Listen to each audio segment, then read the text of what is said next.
All the fish Good and more. morning, internet. Okay, how's it, everybody? Welcome back. Sardine news. On my way to fish, my brother, and there's no reason why I can't record a video while I'm driving. Same as talking to Chelsea. So he's going to start a surf camp today. The westerly is here. The east that blew us to pieces yesterday, 50 knots. Hey, it's gone. Been replaced by a west. So basically, we got a boat, a very nice boat. It's an Acecraft. It's a monster. 285. That's all I can say. So we're gonna take it to launch it, and straight away, sinks. Obviously, you know this, especially with me around. So we float the boat again, pump all the water out, and get it going. Like now it's working. Off we go fishing, and hey, it's cool. Eh? So the first night, Callum and his brother Kieran and the others, they fished the night. So they catch a few fish, and then the boat come back. Yes, and now they are had enough. They've been camping on the side of the river where there's some mud where the boat could park. Anyway, so they had enough first. So now it's my turn. Me and Chelsea get on the boat, and the others go home and have a shower and chow, and they get all warm. And the rain comes. Yeah.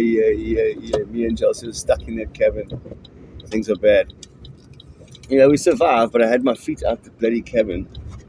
And then, obviously, it gets wet.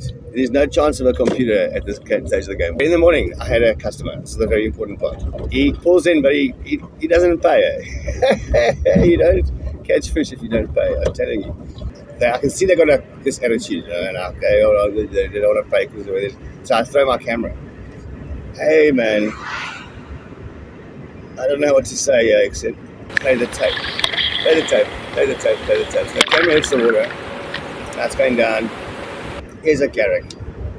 And just by the way, the mullets are all jumping out the water all around the boat. That's why I got the camera out in the first place.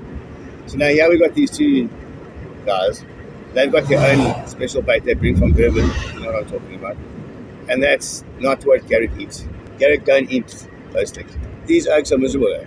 And the rain gets worse. So I say, let's move. And the wind comes and it's a horrible scene. But they can't get to grips with it. They just don't want to be there.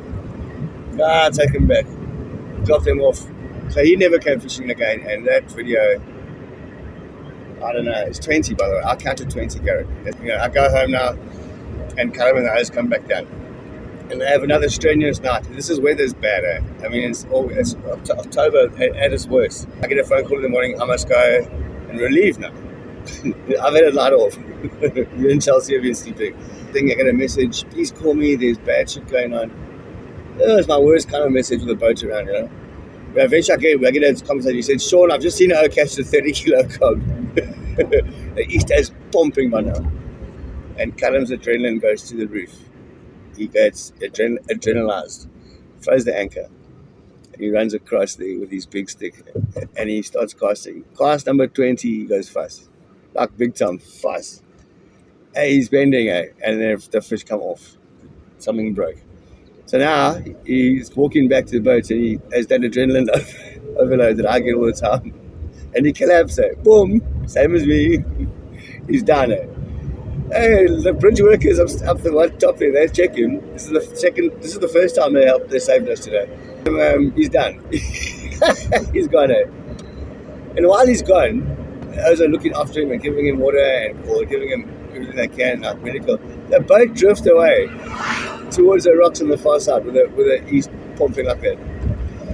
Now he recovers, he puts all his stuff down, and then he swims for the boat.